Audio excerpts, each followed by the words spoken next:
Kalau yang lain mungkin khotbahnya itu koperasi itu kebersamaan, gotong royong, enggak. Kalau saya menyarankan teman-teman harus melihat pertama koperasi itu sebagai entitas bisnis, maka ketika mendirikan koperasi, anggaplah teman-teman punya inisiatif itu, maka teman-teman harus punya prospektus bisnis di awal.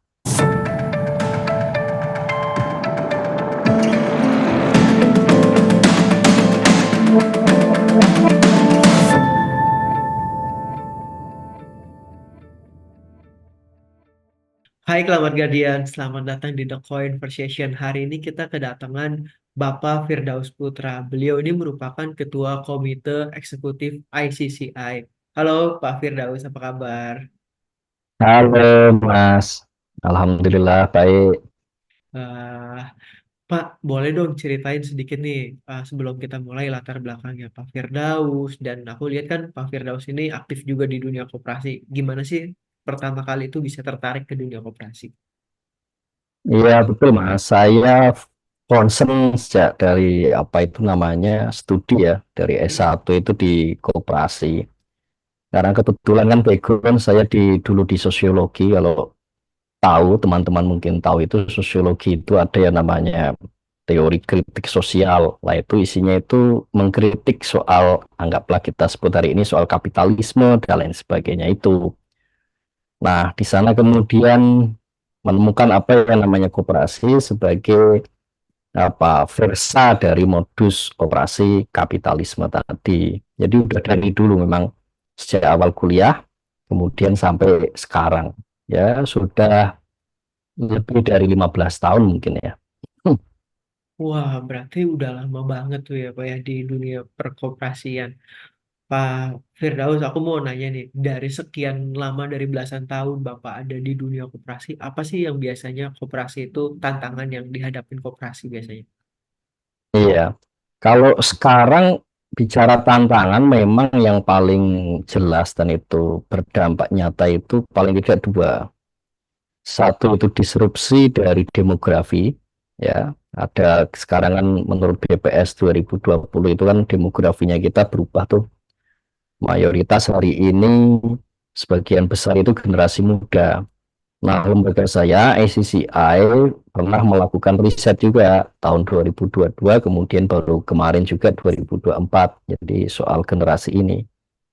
Temuannya itu tidak terlalu bagus. Jadi kalau dari segi demografi, kita mengalami kalau disebut itu penyusutan dari generasi muda. Anggota koperasi yang generasi muda itu sangat sedikit, hanya 6% itu. Hanya 6%. Ya tentu selebihnya itu generasi-generasi yang lain ya. Yang paling banyak generasi X itu. Nah kemudian riset yang terbaru itu Maret 2024 kemarin, bulan Maret kemarin, hanya 40% koperasi yang ramah terhadap anak muda. Ramah itu artinya mereka menjangkau konsumen dari generasi muda ataupun produk layanannya juga itu fit kepada generasi muda. Itu hanya 40%. Jadi juga sedikit sekali ya. Artinya 4 dari 10 koperasi di Indonesia itu yang memiliki apa namanya insight melihat perkembangan demografi yang seperti itu. Itu satu. Yang kedua itu disrupsi teknologi yang mungkin hari ini kita akan bicarakan. Disrupsi teknologi ini benar-benar secara jangka panjang akan membuat misalnya keunggulan kompetitif koperasi itu menurun gitu. Kalau dulu mungkin belum 10-15 tahun lalu yang sebelum ada startup yang naik begitu rupa dengan aneka inovasi model bisnisnya, koperasi masih memiliki keunggulan ya, bagaimana dia apa namanya community based, aksesibel bagi mungkin yang menengah ke bawah dan seterusnya. Tetapi kan teknologi hari ini gerak jauh ya. Apa-apa yang di lapisan bawah, menengah bawah tadi atau the bottom pyramid dengan teknologi memungkinkan diagregasi. Nah, itu yang kemudian menjadi salah satu tantangan besar yang kalau kemudian tidak direspon baik oleh koperasi ya kehilangan relevansi gitu. Matinya bukan langsung terbunuh gitu, tidak, tetapi secara pelan-pelan kehilangan relevansi yang mungkin 10-20 tahun mendatang dengan sendirinya menyusut, menyusut, menyusut dan akhirnya hilang. Itu mungkin. Oke, jadi koperasi itu sekarang ngadepin tantangan ya, generasi mudanya kurang peduli, kurang aktif di dalam koperasi, terus koperasinya juga lumayan sulit untuk melayani anak muda sama ada disrupsi teknologi. Ini menarik banget nih Pak. Sejauh ini ada nggak sih koperasi yang go digital, terus kalau misalkan go digital seperti apa sama manfaatnya kira-kira seperti apa tuh Pak?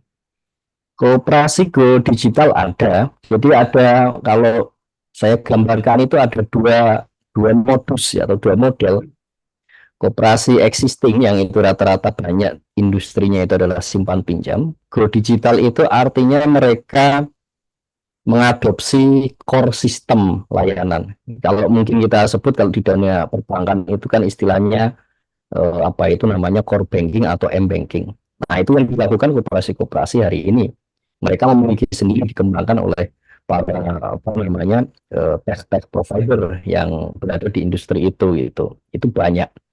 Itu mungkin ya, kalau pakai data kisaran saya di angka sekitar 1.500 sampai 2.000, atau optimisnya itu di angka 4.000. Itu koperasi-koperasi simpan pinjam itu sudah mengadopsi teknologi digital untuk layanan mereka, mulai dari core sistemnya sampai kemudian aplikasi co-op mobile ya. Kalau itu kan punya mobile banking, kalau koperasi itu apa itu namanya co-op mobile, untuk kemudian anggota bisa melihat rekening dia dan lain sebagainya. Itu satu. Nah, yang Oke. kedua adalah koperasi-koperasi yang sedari awal dia lahir memang dia berada di industri digital dengan model bisnis yang digital. Ya mungkin itu kemudian relevan untuk kita bicarakan hari ini itu. Nah, kalau yang koperasi digital ini yang dia memang lahir dari awal itu seperti itu, ya dia cenderung, kalau istilahnya ya, adaptif ataupun kemudian model bisnisnya inovatif gitu. Kalau yang pertama itu kan tadi memang dalam rangka merespon perkembangan zaman, mau nggak mau mereka mengadopsi teknologi. Kalau yang kedua itu yang cenderung dibikin oleh anak-anak muda, itu dari awal melihat peluang yang disediakan oleh teknologi. Manfaatnya bagaimana? Kalau yang pertama tadi itu terasa, itu signifikan ya. Anggota-anggota layanan itu kan makin mudah. Itu transparansi juga meningkat bagi mereka karena semua traceable ya. Kemudian mereka ingin ngecek ngecek apa itu namanya simpanan-simpanan mereka gitu. Kemudian transaksi sekedar misalnya PPOP gitu ya, transaksi produk digital, atau kemudian pembayaran ataupun transfer ke bank dan lain sebagainya itu menjadi mudah. Itu manfaat yang sudah dirasakan bagi koperasi-koperasi yang mengadopsi teknologi digital. Nah, kalau kemudian pada model yang kedua tadi, yang dia dari awal hidup sebagai koperasi digital, saat ini cenderung dia masih melakukan validasi produk dan validasi market, karena juga baru mungkin anggaplah ya baru 3-5 tahun itu mungkin lihat. Itu mungkin Mas. Oke, ini menarik. Jadi sebenarnya udah mulai ada yang adaptasi juga teknologi apa ya, udah going digital ya. Pak Firdaus, aku mau lebih jauh nih tentang digital. Sekarang kan lagi rame nih apa-apa blockchain, blockchain, Web3 gitu. Ya, ya. Nah, ada nggak sih koperasi yang udah pakai teknologi blockchain? Kalau ada, penggunaannya seperti apa sama pandangannya Pak Firdaus tentang penggunaan teknologi blockchain ini di koperasi itu seperti apa? Iya. Indonesia saya lihat beberapa ya inisiatif blockchain base ataupun Web3 itu beberapa sudah mulai ada sekitar 3 tahun belakang. Di negara lain itu sudah dilakukan oleh koperasi-koperasi juga di industri simpan pinjam. Saya bicara pertama negara lain dulu ya sebagai gambar besar ataupun best practice-nya. Kalau di negara lain mereka mengadopsi dalam konteks lebih ke apa itu namanya closed ledger mereka.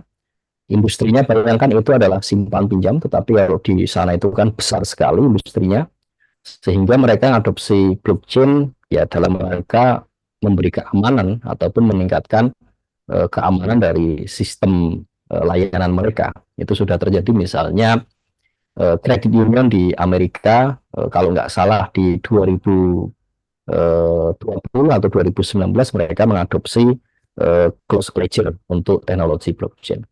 Kemudian berkembang ke sini mulai ada DAO gitu ya. Beberapa sekitar di 2020-an itu mulai ada inisiatif-inisiatif koperasi yang mengadopsi model DAO untuk berbagai proyek-proyek mereka. Itu di negara-negara luar. Nah, di Indonesia yang saya lihat beberapa inisiatif yang mulai muncul adalah pemanfaatan blockchain untuk kemudian sebagai apa namanya sistem, tentu saja sistem operasi dalam model bisnis yang kolaboratif gitu. Jadi salah satunya yang kemudian bisa dioptimasi di blockchain itu kan bisa mengembangkan skema tokenomik gitu ya, yang tentu dalam konteks ini karena ini kooperasi bersifat closed loop, hanya untuk antar anggotanya saja. Jadi dia tidak going to market gitu ya, dia sama sekali tidak keluar ke pasar, tetapi suatu sistem yang bekerja di antara untuk anggotanya tadi, yang kemudian mereka membuat inisiatif-inisiatif di apa namanya sektor realnya adalah pengembangan usaha-usaha produktif skala kecil ataupun bahkan skala mikro. Itu kalau saya lihat beberapa inisiatif yang dikerjakan ada saya lihat seperti itu. Oke, Pak, tadi kan sempat singgung tentang salah satunya mungkin DAO gitu ya, yang Ya, ada di teknologi blockchain.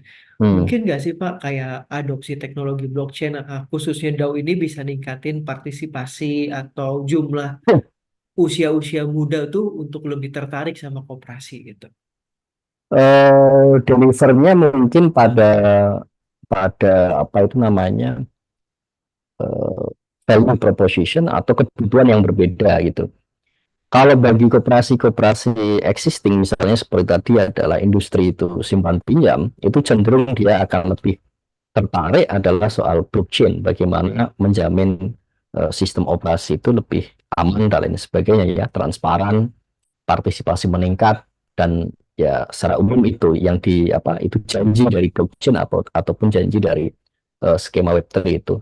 Tetapi kalau kemudian pada DAO cenderung dia bisa lebih dikembangkan oleh inisiatif-inisiatif yang memang baru ya, kita sebut sebagai koperasi digital atau memang koperasi dia blockchain based ataupun DAO based yang itu dengan value proposition yang juga berbeda gitu ya.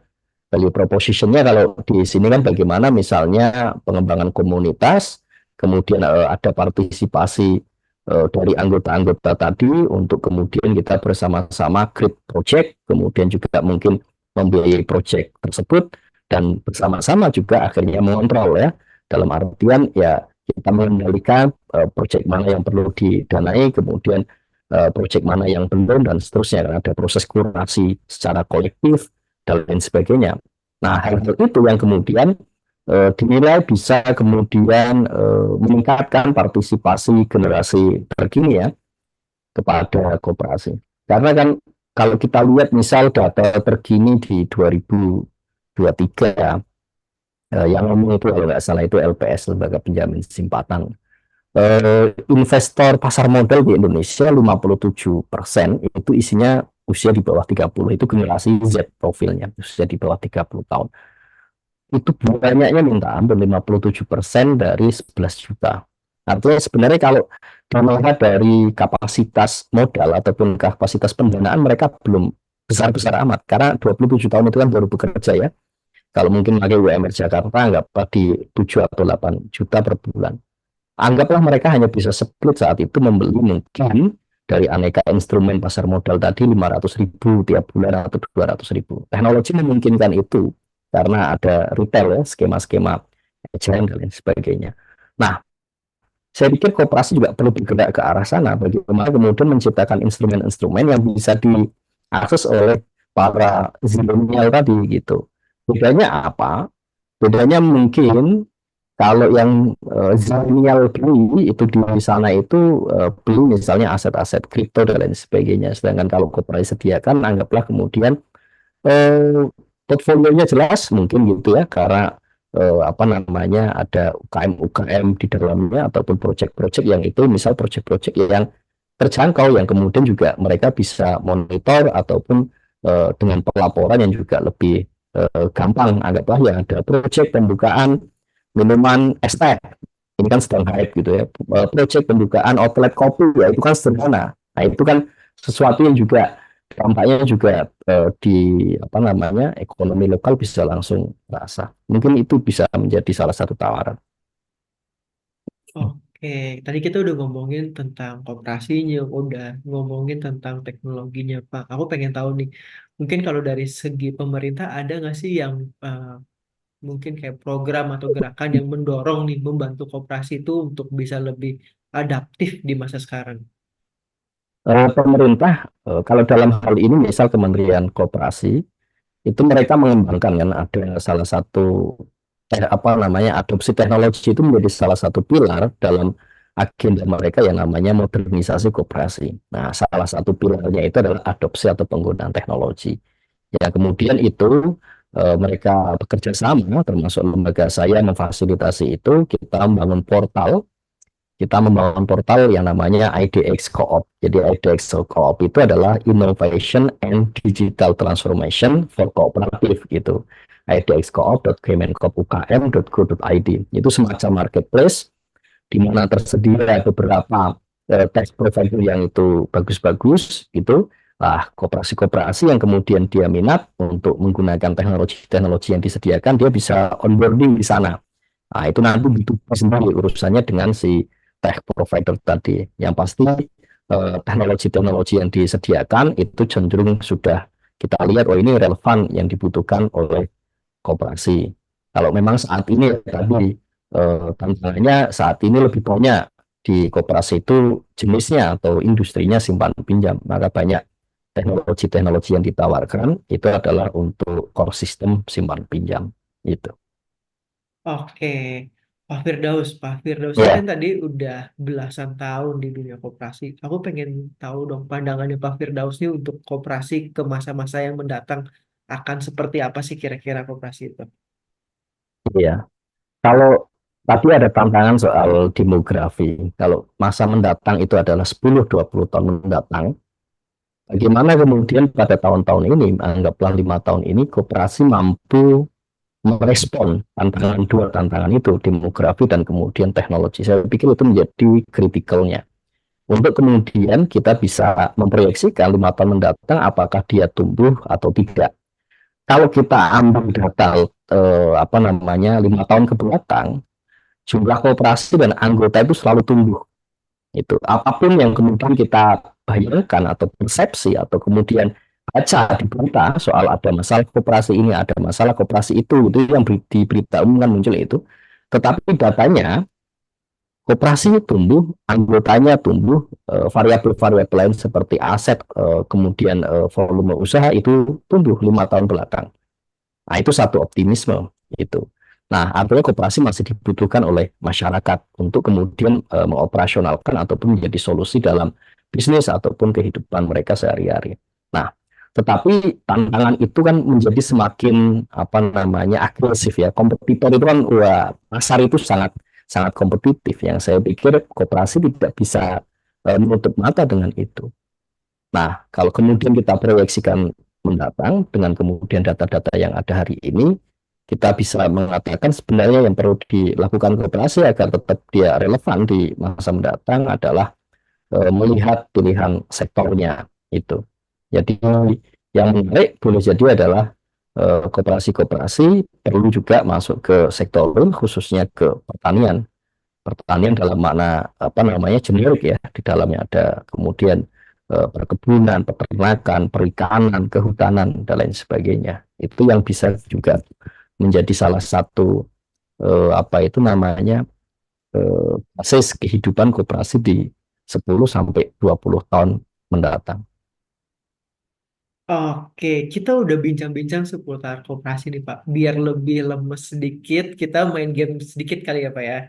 Oke, Jawab cepet aja, jawab cepet aja. Bentar aku siap. share screen dulu.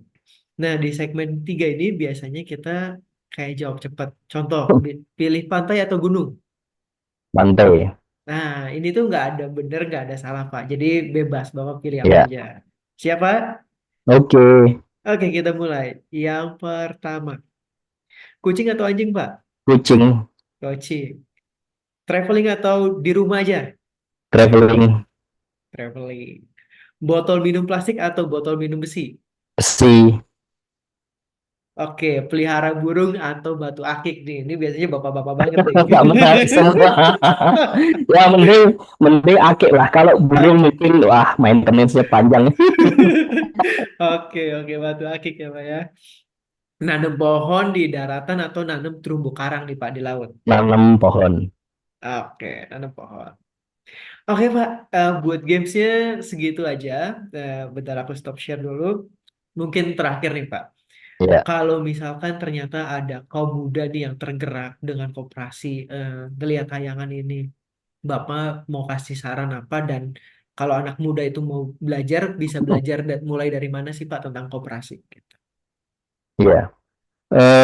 Kalau ada anak muda tertarik berkooperasi, apa yang kemudian perlu menjadi highlight bagi yang ingin memulai adalah ini mungkin sedikit kontraintuitif.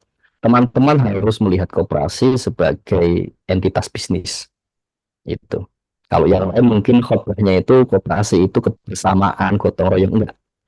Kalau saya menyarankan teman-teman harus melihat pertama koperasi itu sebagai entitas bisnis, maka ketika mendirikan koperasi, anggaplah teman-teman punya inisiatif itu, maka teman-teman harus punya prospektus bisnis di awal.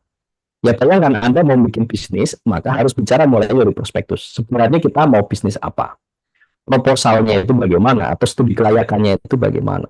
Kemudian orang-orang yang terlibat itu siapa saja, dan masing-masing orang yang terlibat, kalau hari ini kan bikin atau mendirikan kooperasi itu minimal 9 orang. Anggaplah kita pakai angka minimal. Maka 9 orang itu minimal harus store modal atau partisipasi modal itu berapa? Oh, anggaplah itu ada prospek berapa? Prospektus misalnya itu ada 1 miliar. Nah, biar gampang kemudian oh, anggaplah ada 10 orang itu awal, berarti sederhananya minimal masing-masing store 100 juta. Maka kemudian dari awal kita bisa ngeset koperasi itu dia dikelola secara profesional dan benar-benar secara bisnis dia bisa tumbuh. Ini saya katakan kenapa? Karena banyak pengalaman masyarakat di luar sana mendirikan koperasi itu badan hukumnya itu rata-rata sudah berdiri, Mas. Tetapi kemudian di tengah-tengah jalan dia kemudian baru mengeksplorasi kita enaknya bisnis apa. Nah, ini kan lucu, gitu. Padahal badan hukum bisnis di Indonesia itu cuma dua, badan hukum bisnis ya. Satu itu PT, dua koperasi. Nah, maka cara pandangnya koperasi itu harus dilihat sebagai entitas bisnis. Kalau kalian mau mendirikan, berarti kalian sudah punya perencanaan di awal dengan prospektus bisnis yang juga sudah jelas. Ya, kita bicara soal model bisnis, revenue stream-nya seperti apa, capek opeknya seperti apa, sehingga ketika berjalan, nah itu sudah seperti apa namanya entitas bisnis yang lain. Itu, Mas. Oke, jadi udah harus tahu dulu ya, Pak. Jangan berdiri dulu baru nanti cari nih mau kayak gimana gitu ya, Pak. Ya. Wah, itu banyak yang seperti itu. Dan akhirnya ya, ya gagal, apapun ya hanya seperti itu saja. Gitu. Oke, oke. Pak Firdaus, mungkin boleh dong sharing-sharing akun sosmednya. Nanti aku tulis di bawah ini. Kalau teman-teman mau follow Pak Firdaus, bisa kemana nih? Kalau mau follow bisa di Instagram itu @firdaussputra.hc ya, @firdaussputra.hc. Yang itu nanti bisa lah Anda cari LinkedIn saya atau apa namanya Facebook dan lain sebagainya. Tapi yang medsos utama saya di Instagram begitu. Oke, nanti juga itu bakal aku cantumin di link deskripsi, jadi teman-teman bisa langsung klik linknya. Pak Firdaus, thank you udah join hari ini. Kita udah ngobrol-ngobrol soal Ya, dunia sama-sama. koperasi dan teknologi. Ya, bagus ini Mas. Terima kasih. Oke, Climate Guardian, thank you juga udah dengerin kita sampai akhir dan sampai ketemu di episode berikutnya. Bye-bye. Saving our tomorrow.